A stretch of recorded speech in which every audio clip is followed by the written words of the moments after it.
entendible para los televidentes. Sí, yo creo que es importante aclarar, digamos, que no es lo mismo tener reflujo gastroesofágico que tener enfermedad por reflujo gastroesofágico. Reflujo gastroesofágico tenemos todos, ¿de acuerdo? Lo que define que no es normal es el tiempo durante el cual pasamos con reflujo. Entonces, consideramos normal que una persona tenga reflujo al menos el 4% del tiempo. Si ya se excede más del 4% del tiempo, eso ya significa que el reflujo no es normal.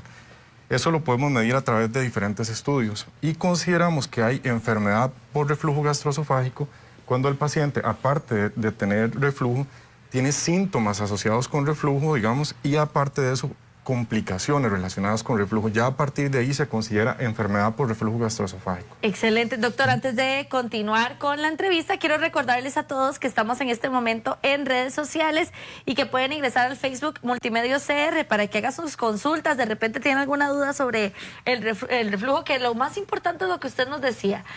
Todos tenemos reflujo en algún momento de la vida, pero y sobre todo con ciertas ocasiones. Pero cuando esto se extiende, ¿cuándo es que tenemos que preocuparnos? Perfecto.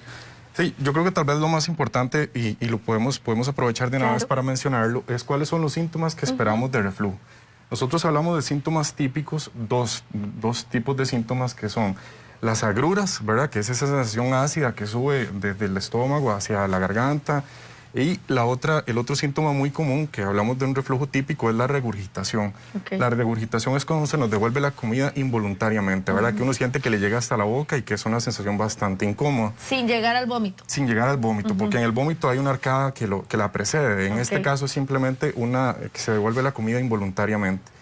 Pueden haber ya otros síntomas que llamamos síntomas atípicos de reflujo. Aquí hablamos de, por ejemplo, lo que es la tos seca, que es una tos de predominio nocturno.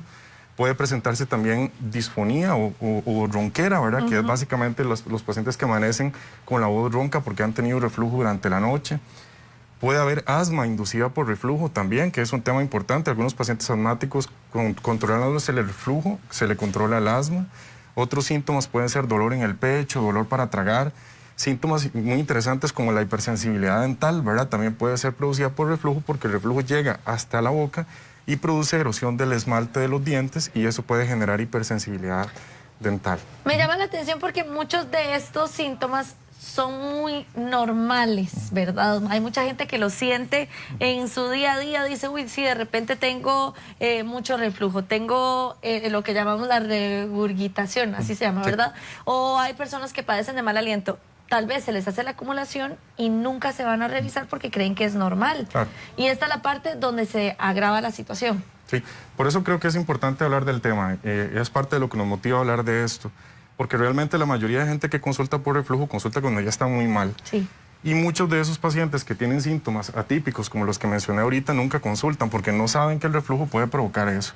Por ejemplo, esos pacientes que pasan con una tos seca, que es una tos que les afecta mucho la calidad de vida, o por ejemplo, pacientes con mal aliento, que tal vez no se les ha ocurrido que eso pueda ser por reflujo. Y respondiendo a la pregunta anterior, digamos, ¿cuándo es que uno dice hay que consultar rápido, ¿verdad? Que son como signos de alarma. Sí. Principalmente lo que uno recomienda en este caso es que si el paciente empieza a percibir que le cuesta tragar, que la comida se le queda atorada cuando traga, que sienten, digamos, dolor cuando tragan o que incluso llegan a vomitar o incluso la presencia de restos de sangre en el vómito o en las heces también son signos que nos hacen pensar en la posibilidad de que pueda haber alguna complicación asociada con el reflujo. Aparte de las molestias que claramente son a veces muy fuertes y nos impiden hacer un cierto de cosas en la vida diaria. ¿Cuándo, o por qué más bien nos deberíamos preocupar? ¿Qué es lo que puede causar a largo plazo? Sí, esa pregunta es muy importante. El reflujo puede producir varios tipos de complicaciones. Dentro de esas complicaciones está lo que son las estrecheces en el esófago. El reflujo a largo plazo va quemando el esófago, por decirlo en palabras sencillas, y cuando eso cicatriza va generando una estrechez en el diámetro del esófago que hace que la comida se empiece a pegar. Si eso no lo atendemos a tiempo puede llegar a ser algo muy serio. Después, el reflujo también puede aumentar el riesgo de padecer cáncer de esófago a través de diferentes mecanismos, sobre todo a través del desarrollo de una enfermedad que se llama esófago de Barrett, que es básicamente cuando la piel que recubre el esófago va cambiando como una adaptación que hace el organismo ante el reflujo crónico.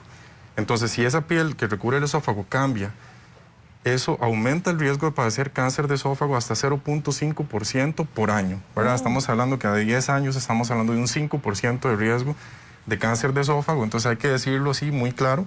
El reflujo causa cáncer de esófago, tal vez no en la mayoría de los pacientes, de hecho no es tan usual, pero sí lo puede llegar a provocar, entonces por eso es una enfermedad o un síntoma que hay que tratar. Excelente, doctor. Vamos a irnos con nuestra compañera Paula Brenes, quien ya está lista para leer las consultas que nos hacen a través de redes sociales. Perdón, Sergio González es el que nos tiene listas las preguntas. Aquí estamos en familia, cualquiera de los dos, Fer, te puede atender las consultas. Maravilloso. Manu Rodríguez nos pregunta, ¿cómo se puede controlar el reflujo en la noche? Me ha pasado que me acuesto y me levanto casi ahogándome por un reflujo mientras duermo. ¿O qué recomendaciones puede darme o por qué será? Y también Francini Jiménez nos pregunta, ¿tiene que ver el hipo con el reflujo? A mi hermano le dio como un mes hipo y no se le quitaba con nada. Ok, con respecto a la primera pregunta, realmente es muy común que el reflujo sea de predominio nocturno. Porque cuando uno está acostado es más probable que le dé reflujo. Cuando uno está de pie por el efecto de gravedad, la comida tiende a continuar su camino y no devolverse. Cuando uno está horizontal es más probable que le dé reflujo. Cuando uno tiene reflujo nocturno, la primera medida que nosotros recomendamos es no comer antes de acostarse. O sea, el paciente debería que su última comida se separe al menos 3 horas de la hora de acostarse para evitar reflujo. Otra medida muy importante es evitar el consumo de café y sobre todo el consumo de café en la tarde, que es muy común en los costarricenses. Sí. Nosotros recomendamos que el café se consuma idealmente solo en la mañana o que mejor no se tome en la gente que padece reflujo, porque eso genera reflujo nocturno.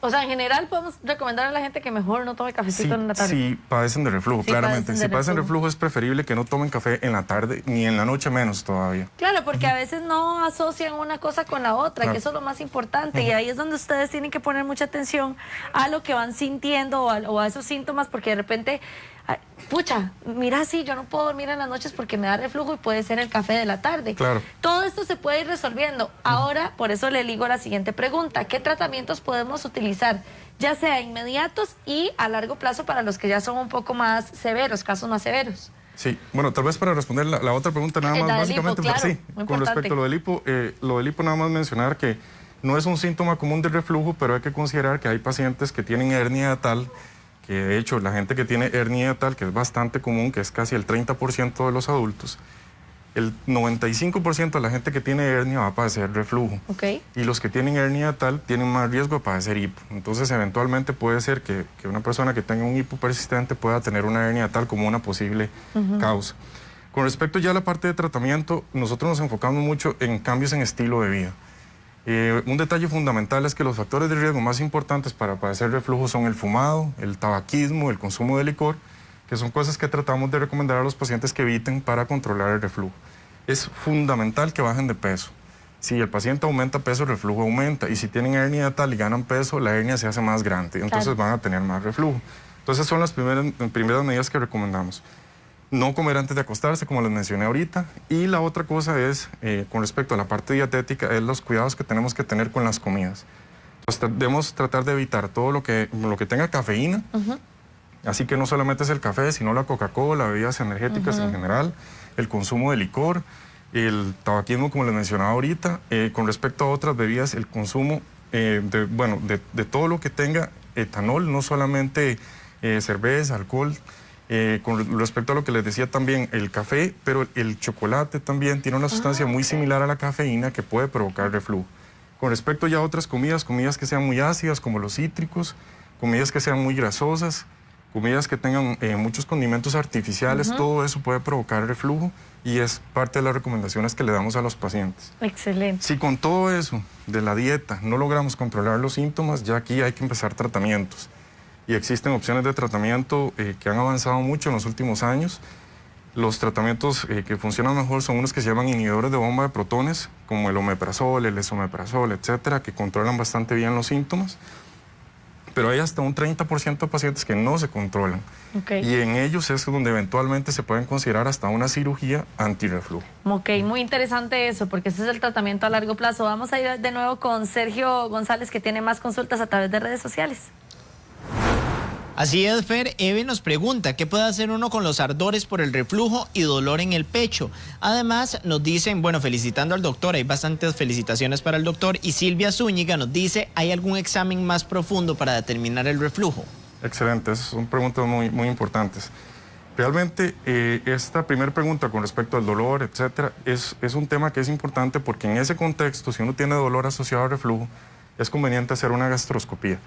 Porque cuando ya uno siente dolor, es muy probable que ya tenga alguna complicación relacionada con el reflujo, como es la esofagitis erosiva, que eventualmente nos puede dar dolor. O la otra posibilidad es que tengamos espasmos en el esófago. Y los espasmos en el esófago dan un dolor muy similar a un infarto. De hecho, muchas veces la gente consulta emergencias pensando que tiene un infarto y realmente lo que tiene es un espasmo en el esófago. El dolor es muy, muy similar. Con respecto a eso, entonces lo ideal es hacer una gastroscopía y poder detectar si hay alguna complicación relacionada con reflujo, como les mencionaba ahorita. Con respecto, digamos, a los estudios diagnósticos, hay que tomar en cuenta que la gastroscopía es un estudio que, digamos, es muy útil en este contexto, pero hay hasta un 30% de pacientes que tienen reflujo y que tienen gastroscopía normal. Entonces es importante decirlo, que el tener una gastroscopía normal no descarta la presencia de reflujo. Para esto existe una prueba que nosotros ahorita la tenemos disponible en el país y en el grupo donde yo trabajo lo tenemos disponible, que es una prueba que se llama pH-metría. Okay. Esta prueba, digamos, consiste en una sondita que se introduce a través de la nariz, que llega hasta el esófago y está conectada a un dispositivo que el paciente se lo lleva para la casa. La sondita se lleva puesta, está adaptada como una computadora pequeña y luego el paciente regresa 24 horas después, quitamos la sonda y nos va a dar información muy confiable de qué tanto reflujo tiene, las características del reflujo, si le da en la noche, si le da en el día, si le da asociado con las comidas, si no le da asociado con las comidas. Es una prueba muy, muy útil y esa sí nos da una certeza casi del 100% para detectar la presencia de reflujo. Doctor gastroenterólogo Marlon Rojas, le agradecemos muchísimo por estar aquí en la Casa de la Revista. Lo esperamos muy pronto para seguir hablando de estos temas de tanto interés y vamos a continuar con más en la revista. Muchas gracias, doctor. Gracias. Bueno. Continuamos con más. Sí, ahorita que estamos hablando de temas de salud y demás, ahora vamos a pasar a otra área, que es el de los antojitos, pero antojitos con medida. Eso sí, vamos a irnos con Mónica Hidalgo a la panadería más famosa de Tibás. Y ahora a mí, Sergio, me hizo la boca agua con los gaticos, porque no hay nada más rico que un gatico así, relleno de jalea de guayaba y mojarlo en el café. Qué cosa tan deliciosa. Mónica, usted se sacrifica el día de hoy para enseñarnos las delicias de esta panadería, entonces. Paula, buenos días y buenos Hola. días a nuestros amigos televidentes. Aquí el problema es que yo me sacrifico, pero voy a terminar rodando, Paulita. No, jamás, porque más no bien. le traigo solo gatitos, le traigo un montón de cosas más. No, que yo quería agradecerle por los higos Vea, de vea ayer, lo que estaban tengo por aquí. deliciosos. Ah, bueno, muchas gracias. Le damos las gracias. Aprovechamos al tramo San Rafael número 2 que nos dio ayer a compartir esos deliciosos higos, ¿verdad? Pero Paulita, vea lo que le tengo aquí. Vea, por ejemplo, venga, doña Elizabeth, quien es la encargada de hacernos la boca agua. Vea qué delicia, porque son todos aquellos reposterías que precisamente consumían nuestros abuelitos para hacerles tributo esta semana y terminar súper bien. Doña Elizabeth, ¿cómo está? Buenos días. Muy buenos días, muchachos. Bienvenidos a Panadería San Juan. Esta es la panadería, no me dijo usted más famosa, sino la más querida. Sí, así nos catalogan aquí en Tibás. Ahora somos la panadería más famosa y los más queridos de Tibás, porque la gente le ha gustado mucho la atención de nosotros y aquí vienen con mucho cariño y son recibidos con mucho cariño también aquí todos. Es que yo me voy a pasar para este lado para quedar muchísimo mejor y no atravesarle ahí a doña Elizabeth. Vean qué rico, para que ustedes vean. Doña Elizabeth, cuénteme qué tenemos acá. Ok, aquí la tradicional galleta de panadería, ¿verdad? Que ese es algo que crecimos todos con ellas. Esa que le echaba una mantequilla. Le ponía mantequillita, la mojaba en el café. El tradicional ilustrado, que ya también cuesta mucho verlo, que venga bien bañadito, bien tostadito también. Le uno la boca roja. Uy, sí, le queda todos los labios rojos. El pancito casero tradicional, pesadito, que es un pancito casero que aquí se vende muchísimo. El producto estrella y que Paula Brenes estaba antojada, los famosos gatitos. Pero vean, estos gatitos